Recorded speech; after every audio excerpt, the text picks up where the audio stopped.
ਲਖੀਮਪੁਰ ਖੀਰੀ ਨੇ ਪੂਰਾ ਦੇਸ਼ ਨਹੀਂ ਕਹਾਂਗੇ ਦੁਨੀਆ ਹਿਲਾ ਕੇ ਰੱਖ ਦਿੱਤੀ ਆ। ਅਜਿਹੀ ਘਟਨਾ ਵਾਪਰੀ ਆ। ਨੇਤਾ ਕਹਿੰਦੇ ਸੀਗੇ ਕਿ ਕਿਸਾਨਾਂ ਨੂੰ ਕੁਚਲ ਦਿੱਤਾ ਜਾਵੇ, ਕਿਸਾਨਾਂ ਨੂੰ ਲਾਠੀਆਂ ਮਾਰੀਆਂ ਜਾਣ, ਤਾਂ ਉਹ ਸੱਚ ਹੁੰਦੀਆਂ ਨਜ਼ਰ ਆ ਰਹੀਆਂ ਨੇ ਕਿਤੇ ਨਾ ਕਿਤੇ ਗੱਲਾਂ। ਤਾਂ ਕੀ ਕਹੋਗੇ? चाहे आप 1942 की बात कर लो या उसके बाद की बात कर लो, हमेशा इन्होंने देश विरोधी काम किए हैं बीजेपी आरएसएस वालों ने। 1942 में जब अंग्रेज भारत छोड़ो आंदोलन चल रहा था और पूरा देश आंदोलन के साथ था, तो उस समय बीजेपी के पूर्वज यानी आरएसएस के लोग अंग्रेजों की चमचागिरी कर रहे थे, अंग्रेजों की गुलामी कर रहे थे, अंग्रेजों के तलवे चाट रहे थे। तो इन लोगों का इतिहास ये है। जो लखीमपुर में हुआ ये कोई साधारण घटना नहीं थी, ये किसानों का नरसंहार था। ये एक तरीके से आतंकवादी हमला था किसानों के ऊपर। 15 तारीख को दशहरे के दिन प्रधानमंत्री का, गृह मंत्री का पुतला जलाया जाएगा पूरे देश भर में। 18 तारीख को रेल रोको कार्यक्रम है। 12 तारीख से ही शहीद किसानों की अस्थि कलश यात्रा पूरे देश में शुरू होगी और उसके बाद 26 तारीख को लखनऊ में एक बहुत बड़ी महापंचायत का आयोजन होगा। ਜੇਕਰ ਮਿਸ਼ਨ ਯੂਪੀ ਹੋ ਸਕਦਾ, ਜੇਕਰ ਮਿਸ਼ਨ ਬੰਗਾਲ ਹੋ ਸਕਦਾ, ਫਿਰ ਮਿਸ਼ਨ ਪੰਜਾਬ ਕਿਉਂ ਨਹੀਂ ਹੋ ਸਕਦਾ? ਗੁਰਨਾਮ ਸਿੰਘ ਚੜੂੰਨੀ ਵੀ ਪਿਛਲੇ ਦਿਨਾਂ ਦੇ ਵਿੱਚ ਕਹਿੰਦੇ ਨਜ਼ਰ ਆਏ ਨੇ। हमारा मिशन यूपी का मतलब चुनाव लड़ना नहीं है। हमारे मिशन यूपी का मतलब है बीजेपी और उनकी सहयोगी पार्टियों को हराओ, जिस तरीके से हमारा मिशन बंगाल था। तो पंजाब में भी हम ये कॉल तो दे ही रहे हैं कि बीजेपी और उनकी सहयोगी पार्टियों को हराओ, उनको वोट मत दो। ये बात तो हम भी अभी भी कह रहे हैं, लेकिन चुनाव लड़ना हमारा एजेंडा नहीं है। ਪੰਜਾਬ ਦੇ ਵਿੱਚ ਚਾਰ ਪਾਰਟੀਆਂ ਮੇਨ ਆ ਜਾਂਦੀਆਂ ਨੇ, ਬੀਜੇਪੀ, ਕਾਂਗਰਸ, ਆਮ ਆਦਮੀ ਪਾਰਟੀ ਤੇ ਅਕਾਲੀ ਦਲ। ਫਿਰ ਵੋਟ ਕਿਹਨੂੰ ਦੇਣ? ਲੋਕ ਵੀ ਇਹ ਪੁੱਛਦੇ ਨੇ ਵੀ ਤਾਂ ਕਿਸਾਨ ਆਪਦੀ ਪਾਰਟੀ ਤਿਆਰ ਕਰ ਲੈਣ। ਲੋਕਾਂ ਦਾ ਇਹ ਸਵਾਲ ਆਉਂਦਾਗਾ। हमारे समाज की ये सच्चाई है। हमारा लोकतंत्र अभी इतना मैच्योर नहीं है कि वो मुद्दों पे वोट डालें, किसानी के मुद्दे पे वोट डालें, रोजगार के मुद्दे पे वोट डालें, भाईचारे के मुद्दे पे वोट डालें। लोकतंत्र हमारा इतना मैच्योर नहीं है। अभी हमारे यहाँ पे जाति, धर्म, क्षेत्र, 2000 के नोट और शराब की बोतल में वोट पड़ती है। इस चीज को आप नकार नहीं सकते। यही हमारे समाज का आज तक का दुर्भाग्य रहा और यही दुख की बात रही है कि चुनाव के टाइम हम जाति, धर्म, क्षेत्र में बट जाते हैं। हम कभी किसान बन के, मजदूर बन के वोट नहीं डालते। बीजेपी और उनकी सहयोगी पार्टियों को मत डालो अब, और आप किसी को डाल दो, चाहे नोटा पे डाल दो, चाहे काले चोर को डाल दो, हमें उससे कोई लेना देना नहीं है।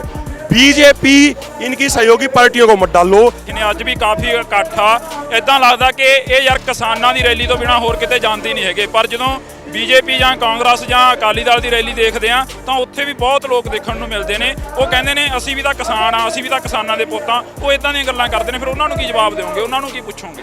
राजनीतिक पार्टियों की रैली में लोग कैसे जाते हैं वो हमें भी पता है। इस तरीके से किराए पे भीड़ बुलाते हैं। जो यहाँ पे आज लाखों किसान आए हुए ना, ये किराए की भीड़ नहीं है, ये जिंदा जमीर वाले लोग हैं। कोई पैसा लेके नहीं आया, कोई शराब की बोतल में नहीं आया, कोई 2000 के नोट में नहीं आया, कोई खाने के बदले नहीं आया। ये किसान अपना पैसा इकट्ठा करके बसें बुक करके अपने आप यहाँ पे आए हैं। आप किसी से पूछ के देख सकते हो इनमें से। ये फर्क है राजनीतिक पार्टियों की रैली में और किसानों की रैली में। ਸਤਿ ਸ਼੍ਰੀ ਅਕਾਲ ਜੀ, ਤੁਸੀਂ ਦੇਖ ਰਹੇ ਹੋ KTV UK ਤੇ ਮੈਂ ਹਰਜਿੰਦਰ ਸਿੰਘ ਢਿੱਲੋਂ। ਇਸ ਵਕਤ ਕਿਸਾਨਾਂ ਦੀ ਜਿਹੜੀ ਮਹਾ ਪੰਚਾਇਤ ਆ ਬਰਨਾਲਾ ਦੇ ਵਿੱਚ ਰੱਖੀ ਹੋਈ ਆ, ਤਾਂ ਸਾਡੇ ਨਾਲ ਕਿਸਾਨ ਆਗੂ ਅਭਿਮਨੂ ਮੌਜੂਦ ਨੇ। ਉਹਨਾਂ ਨਾਲ ਗੱਲਬਾਤ ਕਰਦੇ ਆ।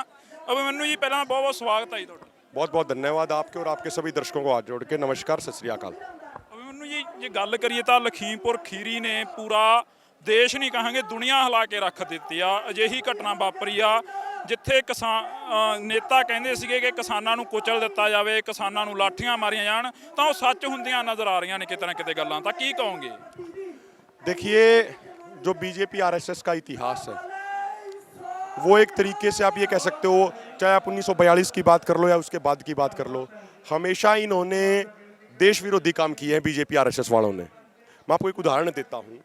1942 में जब अंग्रेज भारत छोड़ो आंदोलन चल रहा था और पूरा देश आंदोलन के साथ था, तो उस समय बीजेपी के पूर्वज यानी आरएसएस के लोग अंग्रेजों की चमचागिरी कर रहे थे, अंग्रेजों की गुलामी कर रहे थे, अंग्रेजों के तलवे चाट रहे थे। तो इन लोगों का इतिहास ये है। जो लखीमपुर में हुआ ये कोई साधारण घटना नहीं थी, ये किसानों का नरसंहार था। ये एक तरीके से आतंकवादी हमला था किसानों के ऊपर। तो संयुक्त किसान मोर्चा इसको बड़ी गंभीरता से ले रहा है और इसीलिए आगे के कार्यक्रम दिए हैं। 12 तारीख को उनकी अंतिम अरदास में लाखों की संख्या में देश भर के किसान शामिल होंगे। फिर उसके बाद 15 तारीख को दशहरे के दिन प्रधानमंत्री का, गृह मंत्री का पुतला जलाया जाएगा पूरे देश भर में। 18 तारीख को रेल रोको कार्यक्रम है। 12 तारीख से ही शहीद किसानों की अस्थि कलश यात्रा पूरे देश में शुरू होगी और उसके बाद 26 तारीख को लखनऊ में एक बहुत बड़ी महापंचायत का आयोजन होगा। ਤਾਂ ਜੇ ਗੱਲ ਕਰੀਏ ਮੈਨੂੰ ਜੀ ਪਿਛਲੀ ਸਾਲ ਵੀ ਇੱਕ ਦੁਸਹਿਰੇ ਵਾਲੇ ਦਿਨ ਸਰਕਾਰ ਦਾ ਪੁਤਲਾ ਮਚਾਇਆ ਗਿਆ ਸੀ, ਸਾੜਿਆ ਗਿਆ ਸੀਗਾ, ਦੁਸਹਿਰਾ ਮਨਾਇਆ ਗਿਆ ਸੀ ਕਿ ਕਿਹਾ ਗਿਆ ਸੀ ਕਿ ਸਾਡੇ ਲਈ ਉਹ ਰਾਵਣ ਨਹੀਂਗਾ, ਸਾਡੇ ਲਈ ਮੌਜੂਦਾ ਸਮੇਂ ਦਾ ਜਿਹੜਾ ਪ੍ਰਧਾਨ ਮੰਤਰੀ ਆ ਉਹ ਰਾਵਣ ਆ। ਪਰ ਇਸ ਵਾਰ ਕੀ ਕਰਨ ਜਾ ਰਹੇ ਹੋ? ਇਸ ਵਾਰ ਵੀ ਦੁਸਹਿਰਾ ਆ ਰਿਹਾਗਾ ਤੇ 26 ਤਰੀਕ ਦਾ ਤੁਸੀਂ ਕਾਲ ਦੇ ਦਿੱਤੀ ਗਈ ਹੈ। नहीं, 15 तारीख को दशहरा है, तो प्रधानमंत्री का, गृह मंत्री का और एक लोकल नेता जो बीजेपी का आपके अनुसार रावण है, इन 3 लोगों का पुतला पूरे देश भर में जलाया जाएगा। अब हरियाणा के लिए तीसरा रावण खट्टर है, पंजाब के लिए कोई और हो सकता है, यूपी वालों के लिए तीसरा रावण योगी आदित्यनाथ है, पहला रावण मोदी, दूसरा रावण अमित शाह। तो पूरे देश भर में ये पुतले जलाए जाएंगे। ਮੈਨੂੰ ਜੀ ਕਿਸਾਨੀ ਦੀ ਗੱਲ ਕਰੀਏ, ਕਿਸਾਨੀ ਅੰਦੋਲਨ ਦੀ ਗੱਲ ਕਰੀਏ ਤਾਂ ਕਿਸਾਨੀ ਅੰਦੋਲਨ ਨੂੰ ਕਿਸ ਜਗ੍ਹਾ ਤੇ ਖੜਾ ਦੇਖਦੇ ਹੋ? ਕਿਸਾਨੀ ਅੰਦੋਲਨ 10 ਮਹੀਨੇ ਤੋਂ ਵੱਧ ਦਾ ਸਮਾਂ ਹੋ ਗਿਆ, 6 ਮਹੀਨੇ ਦਾ ਰਾਸ਼ਨ ਲੈ ਕੇ ਚੱਲੇ ਸੀ ਤਾਂ ਪੂਰਾ 1 ਸਾਲ ਹੋਣ ਨੂੰ ਆ ਗਿਆ। देखिए, आंदोलन बहुत अच्छे से चल रहा है और जो किसानों ने शहादत दी है, ये शहादत व्यर्थ नहीं जाएगी। ये आंदोलन जीत के उन शहीद किसान के परिवारों की झोली में डालने का काम हम करेंगे। 100% निश्चित तौर पे आंदोलन जीतेंगे। आंदोलन लगातार बढ़ता जा रहा है। पंजाब से आंदोलन शुरू हुआ, उसके बाद हरियाणा में, पश्चिमी उत्तर प्रदेश में, फिर पूरे उत्तर प्रदेश में, मध्य प्रदेश में, राजस्थान में, केरला, कर्नाटका में, बंगाल में, गुजरात में, आंध्रा में, तेलंगाना में, हर जगह ये आंदोलन लगातार बढ़ता जा रहा है। आंदोलन जब शुरू हुआ तब प्रधानमंत्री की लोकप्रियता 66% थी, आज वो घट के 22% आ गई है। यदि मांगे पूरी नहीं हुई तो प्रधानमंत्री की लोकप्रियता 22% से घट के 0% पे भी आएगी। ਮੈਨੂੰ ਜੀ ਗੱਲ ਕਰੀਏ ਤਾਂ ਆਪਣੀ ਕਾਫੀ ਵਾਰ ਵਿਚਾਰ ਚਰਚਾ ਸਿੰਘੂ ਬਾਰਡਰ ਤੇ ਹੋਈ ਆ, ਟਿੱਕਰੀ ਬਾਰਡਰ ਤੇ ਵੀ ਹੋਈ ਆ, ਤਾਂ ਕਈ ਵਿਦਵਾਨ ਜਿਹੜੇ ਫੇਸਬੁੱਕ ਦੇ ਵਿਦਵਾਨ ਨੇ ਉਹ ਕਹਿੰਦੇ ਨੇ ਕਿ ਯਾਰ ਕਿਸਾਨ ਲੀਡਰ ਡੀਸੀ ਦਫ਼ਤਰ ਦਾ ਘਰਾਓ ਕਰਨ ਨੂੰ ਕਹਿ ਦਿੰਦੇ ਨੇ, ਐਸਡੀਐਮ ਦਫ਼ਤਰ ਦਾ ਘਰਾਓ ਕਰਨ ਨੂੰ ਕਹਿ ਦਿੰਦੇ ਨੇ, ਦਿੱਲੀ ਵੱਲ ਕਿਉਂ ਨਹੀਂ ਵੱਧਦੇ? ਜਿਹੜੇ ਫੇਸਬੁੱਕੀ ਵਿਦਵਾਨ ਨੇ ਉਹ ਇਹ ਗੱਲਾਂ ਕਰਦੇ ਨਜ਼ਰ ਆਉਂਦੇ ਨੇ। देखो, जो लोग आज आंदोलन का नेतृत्व कर रहे हैं, जगजीत सिंह डल्लेवाल जी हैं, युद्धवीर सिंह जी हैं, राकेश टिकैत जी हैं, बलबीर सिंह राजोवाल जी हैं और तमाम किसान नेता हैं, गुरनाम सिंह चढ़ूनी जी हैं और तमाम नेता हैं, शिव कुमार कक्का जी हैं, योगेंद्र यादव जी हैं, जोगिंदर सिंह उग्राहा जी हैं और भी तमाम, मंजीत राय जी हैं। जितने साल इनको सड़कों पे लट खाते हो गए किसानों के लिए, उतनी तो हमारी उम्र भी नहीं है। और हम फेसबुक पे बैठ के ज्ञान दें तो वो चीज़ अच्छी नहीं है ना। देखिए, जोश होना, जज्बा होना नौजवानों के अंदर बहुत ज़रूरी है और हम नौजवानों की एक एक बात की कदर करते हैं। लेकिन हमारे सीनियर लीडर जिनका अनुभव इतना है जितनी हमारी उम्र नहीं है, हम उनके खिलाफ बोलें या उनकी किसी बात का अपमान करें तो वो तो चीज़ ठीक नहीं है ना। ये आंदोलन यहाँ से लेके जो दिल्ली के मोर्चों तक गया, जो बंगाल में भाजपा को हराया गया, जो मुजफ्फरनगर में इतनी बड़ी महापंचायत हुई, ये इन्हीं नेताओं के नेतृत्व में तो हुई है ना। इन्हीं नेताओं ने नेतृत्व किया ना इस आंदोलन का, यहाँ से लेके वहां तक जाने में। तो जब यहाँ से वहां तक लेके गए हैं तो आगे भी आंदोलन जिताएंगे। निश्चित तौर पे काले कानून रद्द होंगे, निश्चित तौर पे एमएसपी गारंटी कानून बनेगा, लेकिन थोड़ा धैर्य रखना पड़ेगा। ਗੁਰਨਾਮ ਸਿੰਘ ਚੜੂਨੀ ਦੀ ਗੱਲ ਕਰੀਏ ਤਾਂ ਗੁਰਨਾਮ ਸਿੰਘ ਚੜੂਨੀ ਕਿਸਾਨ ਲੀਡਰ ਕਹਿੰਦੇ ਨਜ਼ਰ ਆਉਂਦੇ ਨੇ ਕਿ ਮਿਸ਼ਨ ਪੰਜਾਬ ਦੀ ਗੱਲ ਕਰੋ। ਮਿਸ਼ਨ ਪੰਜਾਬ, ਜੇਕਰ ਮਿਸ਼ਨ ਯੂਪੀ ਹੋ ਸਕਦਾ, ਜੇਕਰ ਮਿਸ਼ਨ ਬੰਗਾਲ ਹੋ ਸਕਦਾ, ਫਿਰ ਮਿਸ਼ਨ ਪੰਜਾਬ क्यों नहीं हो सकता? गुरनाम सिंह चड़ूनी भी पिछले दिनों के कहते नजर आए ने। देखिए, जहाँ तक मेरी जानकारी है वो मिशन पंजाब का उन्होंने अपना बयान वापस ले लिया है और उन्होंने ये कहा कि चुनाव लड़ने का उनका कोई एजेंडा नहीं है। और एक बात मैं क्लियर कर दूं, हमारा मिशन यूपी में ये कहीं नहीं है कि हम चुनाव लड़ेंगे। हमारा मिशन यूपी का मतलब चुनाव लड़ना नहीं है। हमारे मिशन यूपी का मतलब है बीजेपी और उनकी सहयोगी पार्टियों को हराओ, जिस तरीके से हमारा मिशन बंगाल था। तो पंजाब में भी हम ये कॉल तो दे ही रहे हैं कि बीजेपी और उनकी सहयोगी पार्टियों को हराओ, उनको वोट मत दो। ये बात तो हम भी अभी भी कह रहे हैं, लेकिन चुनाव लड़ना हमारा एजेंडा नहीं है। तो फिर वोट किसको दें? आप ਤੁਸੀਂ ਕਿਹਾ ਕਿ ਜਿਹੜੀ ਬੀਜੇਪੀ ਦੀ ਸਹਿਯੋਗੀ ਪਾਰਟੀ ਆ ਉਹਨੂੰ ਹਰਾਓ, ਬੀਜੇਪੀ ਨੂੰ ਵੋਟ ਨਾ ਪਾਓ। ਤੇ ਪੰਜਾਬ ਦੀ ਜੇ ਗੱਲ ਕਰੀਏ ਤਾਂ ਪੰਜਾਬ ਦੇ ਵਿੱਚ 4 ਪਾਰਟੀਆਂ ਮੇਨ ਆ ਜਾਂਦੀਆਂ ਨੇ, ਬੀਜੇਪੀ, ਕਾਂਗਰਸ, ਆਮ ਆਦਮੀ ਪਾਰਟੀ ਤੇ ਅਕਾਲੀ ਦਲ। ਫਿਰ ਵੋਟ ਕਿਹਨੂੰ ਦੇਣ? ਲੋਕ ਵੀ ਇਹ ਪੁੱਛਦੇ ਨੇ ਵੀ ਤਾਂ ਕਿਸਾਨ ਆਪਦੀ ਪਾਰਟੀ ਤਿਆਰ ਕਰ ਲੈਣ, ਲੋਕਾਂ ਦਾ ਇਹ ਸਵਾਲ ਆਉਂਦਾਗਾ। देखो, एक बात समझो, ये बात देशवासियों को समझनी चाहिए। हमारे समाज की ये सच्चाई है। हमारा लोकतंत्र अभी इतना मैच्योर नहीं है कि वो मुद्दों पे वोट डालें। किसानी के मुद्दे पे वोट डाले, रोजगार के मुद्दे पे वोट डाले, भाईचारे के मुद्दे पे वोट डाले। लोकतंत्र हमारा इतना मैच्योर नहीं है। अभी हमारे यहाँ पे जाति, धर्म, क्षेत्र, 2000 के नोट और शराब की बोतल में वोट पड़ती है। इस चीज को आप नकार नहीं सकते। यही हमारे समाज का आज तक का दुर्भाग्य रहा है और यही दुख की बात रही है कि चुनाव के टाइम हम जाति, धर्म, क्षेत्र में बट जाते हैं। हम कभी किसान बन के, मजदूर बन के वोट नहीं डालते। तो इसीलिए जो आपने कहा किसको वोट डालें, हमारा काम नहीं है ये बताना किसको वोट डालें। हमारा काम बस इतना ही बताना कि इनको मत डालो, बीजेपी और उनकी सहयोगी पार्टियों को मत डालो।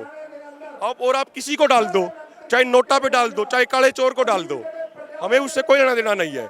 बीजेपी इनकी सहयोगी पार्टियों को मत डालो, ताकि एक संदेश जा सके कि जो किसानों से टकराएगा वो सीधा ऊपर जाएगा। ये संदेश देना हमारा जिम्मेदारी है। इसके अलावा वोट डलवाना ये हमारी जिम्मेदारी नहीं है। ਇਹਦਾ ਹੋਰ ਕਿਵੇਂ ਪਤਾ ਲੱਗੂਗਾ? ਜੇਕਰ ਆਪਾਂ ਗੱਲ ਕਰੀਏ ਤਾਂ ਲੋਕਾਂ ਨੇ ਵਿਸ਼ਵਾਸ ਕਰਿਆ ਹੈ। ਬਰਨਾਲੇ ਹਲਕੇ ਦੇ ਵਿੱਚ ਖੜੇ ਹੋ ਤੁਸੀਂ, ਬਰਨਾਲੇ ਦੇ ਲੋਕਾਂ ਨੇ ਆਮ ਆਦਮੀ ਪਾਰਟੀ ਦੇ ਉੱਪਰ ਬਹੁਤ ਜ਼ਿਆਦਾ ਵਿਸ਼ਵਾਸ ਕਰਿਆ ਤੇ ਆਮ ਆਦਮੀ ਪਾਰਟੀ ਦੇ ਜਿਹੜੇ ਐਮਐਲਏ ਸੀ, ਨੇਤਾ ਸੀ, ਉਹੀ ਜਾ ਕੇ ਕਾਂਗਰਸ 'ਚ ਰਲ ਗਏ ਹੈਗੇ। ਫਿਰ ਲੋਕ ਕਿਵੇਂ ਵਿਸ਼ਵਾਸ ਕਰਨ? देखिए हमारा ये कहना है, मैंने फिर कहा, संयुक्त मोर्चा का ये कोई फैसला नहीं है कि किसको वोट डालो। संयुक्त मोर्चा का सिर्फ एक फैसला है, बीजेपी और उनकी सहयोगी पार्टियों को वोट मत डालो। तो राजेंद्र प्रसाद जो पहले राष्ट्रपति हुए वो एक बात कहते थे, जैसे तवे पे रोटी होती है ना, उस रोटी को उल्टे हुए पलटोगे नहीं तो रोटी जल जाएगी। इसी तरीके से राजनीतिक पार्टी होती है, इनकी लगाम अपने हाथ में रखोगे सारे के सारी सीधी सीधी चलेंगी। अब इस आंदोलन का आप नतीजा देख लीजिए, ये आंदोलन तो 100% जीतेंगे, लेकिन अगले 25 साल तक एक बात तय हो गई है कि कोई भी पार्टी किसानों के खिलाफ कानून बनाने के बारे में सोचेगी तो पेन उठाएगी तो उसका पेन कांपने लग जाएगा। किसानों के बारे में वो कानून नहीं बना पाएंगे। ये इस आंदोलन की कामयाबी है। ਜੇਕਰ ਅੰਦੋਲਨ ਦੀ ਗੱਲ ਕਰੀਏ ਤਾਂ ਕਿਸਾਨ ਦਿੱਲੀ ਦੀਆਂ ਬਰੂਹਾਂ ਤੇ ਬੈਠੇ ਨੇ, ਅੱਜ ਵੀ ਕਾਫੀ ਇਕੱਠ ਆ। ਇਦਾਂ ਲੱਗਦਾ ਕਿ ਇਹ ਯਾਰ ਕਿਸਾਨਾਂ ਦੀ ਰੈਲੀ ਤੋਂ ਬਿਨਾ ਹੋਰ ਕਿਤੇ ਜਾਂਦੇ ਨਹੀਂ ਹੈਗੇ। ਪਰ ਜਦੋਂ ਬੀਜੇਪੀ ਜਾਂ ਕਾਂਗਰਸ ਜਾਂ ਅਕਾਲੀ ਦਲ ਦੀ ਰੈਲੀ ਦੇਖਦੇ ਆ ਤਾਂ ਉੱਥੇ ਵੀ ਬਹੁਤ ਲੋਕ ਦੇਖਣ ਨੂੰ ਮਿਲਦੇ ਨੇ। ਉਹ ਕਹਿੰਦੇ ਨੇ ਅਸੀਂ ਵੀ ਤਾਂ ਕਿਸਾਨ ਆ, ਅਸੀਂ ਵੀ ਤਾਂ ਕਿਸਾਨਾਂ ਦੇ ਪੁੱਤ ਆ। ਉਹ ਇਦਾਂ ਦੀਆਂ ਗੱਲਾਂ ਕਰਦੇ ਨੇ। ਫਿਰ ਉਹਨਾਂ ਨੂੰ ਕੀ ਜਵਾਬ ਦਿਓਗੇ? ਉਹਨਾਂ ਨੂੰ ਕੀ ਪੁੱਛੋਗੇ? देखो उनकी पार्टी में लोग कैसे, उनकी रैली में, राजनीतिक पार्टियों की रैली में लोग कैसे जाते हैं वो हमें भी पता है। किस तरीके से राजनीतिक पार्टियां लोगों को लेके जाती हैं, बसें बुक करती हैं उनके लिए, खाना उनको दिया जाता है, नोट भी देते हैं। कई राजनीतिक पार्टियां शराब की बोतल भी बांटती हैं। इस तरीके से किराए पे भीड़ बुलाते हैं। जो यहाँ पे आज लाखों किसान आए हुए ना, ये किराए की भीड़ नहीं है, ये जिंदा जमीर वाले लोग हैं। कोई पैसा लेके नहीं आया, कोई शराब की बोतल में नहीं आया, कोई 2000 के नोट में नहीं आया, कोई खाने के बदले नहीं आया। ये किसान अपना पैसा इकट्ठा करके बसें बुक करके अपने आप यहाँ पे आए हैं। आप किसी से पूछ के देख सकते हो इनमें से। ये फर्क है राजनीतिक पार्टियों की रैली में और किसानों की रैली में। ਜੇਕਰ ਗੱਲ ਕਰੀਏ ਤਾਂ ਕਿਸਾਨਾਂ ਦੀ, ਤੁਸੀਂ ਕਿਹਾ ਕਿ ਕਿਸਾਨ ਅੰਦੋਲਨ ਦੇ ਕੋਈ ਵੀ ਵਿਰੋਧੀ ਨਹੀਂ ਹੈਗਾ, ਕਿ ਉਹ ਵਧੀਆ ਗੱਲ ਆ ਕਿ ਕਿਸਾਨ ਅੰਦੋਲਨ ਦਿੱਲੀ ਚੱਲ ਰਿਹਾ। ਪਰ ਜਿਹੜੇ ਉੱਥੇ ਲੋਕ ਜਾਂਦੇ ਨੇ ਉਹਨਾਂ ਤੋਂ ਬਾਅਦ ਪੋਲੀਟੀਕਲ ਪਾਰਟੀਆਂ ਦੇ ਵਿੱਚ, ਤਾਂ ਉਹ ਇਹਨਾਂ ਦੇ ਵਿੱਚੋਂ ਹੀ ਹੁੰਦੇ ਨੇ ਲੋਕ। ਕਿਸੇ ਦਾ ਪਿਓ ਅਕਾਲੀ ਦਲ ਆ, ਕਿਸੇ ਦਾ ਪੁੱਤ ਕਾਂਗਰਸੀ ਆ ਤੇ ਕਿਸੇ ਦਾ ਦਾਦਾ ਆਮ ਆਦਮੀ ਪਾਰਟੀ 'ਚ ਆ। ਇਹਨਾਂ ਦੇ ਵਿੱਚੋਂ ਹੀ ਲੋਕ ਜਾਂਦੇ ਨੇ। ਉਹਨਾਂ ਨੂੰ ਵੀ ਕੁਝ ਕਹਿ ਕੇ ਜਾਓਗੇ?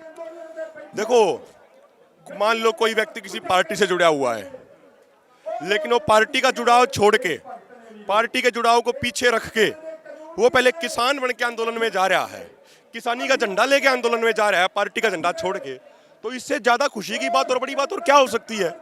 यही तो हम किसानों को समझा रहे हैं कि इन राजनीतिक पार्टियों के झंडे उठाना छोड़ो, किसानी के झंडे उठाओ। यही कामयाबी है आंदोलन की। ਪਿਛਲੇ ਦਿਨੀ ਕਿਸਾਨਾਂ ਦੀ ਕਚਹਿਰੀ ਲੱਗਦੀ ਆ, ਤਾਂ ਕਿਸਾਨਾਂ ਦੀ ਕਚਹਿਰੀ ਦੇ ਵਿੱਚ ਕਾਂਗਰਸ ਤੇ ਆਮ ਜਿਹੜੀ ਅਕਾਲੀ ਦਲ ਆ ਉਹ ਅਸਹਿਮਤੀ ਪ੍ਰਗਟ ਕਰਦੀ ਆ ਤੇ ਉਹ ਕਹਿੰਦੀ ਆ ਜੇਕਰ ਕਿਸਾਨ ਮਹਾ ਪੰਚਾਇਤ ਕਰ ਸਕਦੇ ਆ ਤਾਂ ਫਿਰ ਅਸੀਂ ਕਿਉਂ ਨਹੀਂ ਸਿਆਸੀ ਰੈਲੀ ਕਰ ਸਕਦੇ? ਉਹਨਾਂ ਦਾ ਇਹ ਕਹਿਣਾ ਹੈਗਾ। देखिए एक बात ध्यान रखें, राजनीतिक पार्टी इनको जो करना है कर लें, किसान एक एक चीज़ का ध्यान रखेगा। जो जिस अनुपात में, जिस रेशो में जो पार्टी किसानों के खिलाफ काम करेगी, किसानों का अपमान करेगी, उसी रेशो में, उसी अनुपात में ये किसान उस राजनीतिक पार्टी का हिसाब किताब करेंगे टाइम आने पे। अब मर्जी नहीं है जो इनको करना है। ਮੈਨੂੰ ਜੀ ਜਾਂਦੇ ਜਾਂਦੇ ਕੀ ਸੁਨੇਹਾ ਦੇ ਕੇ ਜਾਓਗੇ ਜਿਹੜੇ तमाम ਵਰਕਰ ਨੇ ਤੁਹਾਡੇ ਜਾਂ ਜਿਹੜੇ तमाम ਕਿਸਾਨ ਲੀਡਰ ਨੇ ਉਹਨਾਂ ਦੇ ਨਾਲ ਜੁੜੇ ਹੋਏ ਨੇ, ਉਹਨਾਂ ਨੂੰ ਕੀ ਸੁਨੇਹਾ ਦੇ ਕੇ ਜਾਓਗੇ? देखिए मैं यही कहना चाहूँगा, शांति, एकजुटता, अनुशासन इस आंदोलन की सबसे बड़ी ताकत है। शांति बना के रखिए, एकजुटता बना के रखिए, अनुशासन बना के रखिए, आंदोलन निश्चित तौर पे जीतेंगे। ਬਹੁਤ ਧੰਨਵਾਦ। ਇਸ ਵਕਤ ਸਾਡੇ ਨਾਲ ਅਭਿਮਨੂ ਕਹਾਰ ਮੌਜੂਦ ਸਨ, ਜਿਨ੍ਹਾਂ ਨੇ ਕਿਸਾਨੀ ਅੰਦੋਲਨ ਦੇ ਵਿੱਚ ਪਹਿਲੇ ਦਿਨ ਤੋਂ ਲੈ ਕੇ ਸਭ ਤੋਂ ਵੱਧ ਯੋਗਦਾਨ ਪਾਇਆ। ਤਾਂ ਇਹਨਾਂ ਦੇ ਨਾਲ ਗੱਲਬਾਤ ਕਰੀ ਆ ਤਾਂ ਪੰਜਾਬ ਦੀ ਸਿਆਸਤ ਨੂੰ ਲੈ ਕੇ, ਪੰਜਾਬ ਦੀ ਜਿਹੜੀ ਮਹਾ ਪੰਚਾਇਤ ਹੋ ਰਹੀ ਆ ਉਸ ਨੂੰ ਲੈ ਕੇ, ਤੇ ਪੰਜਾਬ ਦੇ ਵਿੱਚ ਜਿਹੜੇ ਕਿਸਾਨ ਇਕੱਠੇ ਹੁੰਦੇ ਨੇ ਉਹਨਾਂ ਨੂੰ ਲੈ ਕੇ। ਤਾਂ ਜੁੜੇ ਰਹੋ KTV ਦੇ ਨਾਲ। ਮੇਰੇ ਸਹਿਯੋਗੀ ਸਾਥੀ ਹਰਜਿੰਦਰ ਦੇ ਨਾਲ, ਮੈਨੂੰ ਹਰਜਿੰਦਰ ਸਿੰਘ ਢਿੱਲੋਂ ਨੂੰ ਦਿਓ ਜੀ ਇਜਾਜ਼ਤ। ਧੰਨਵਾਦ।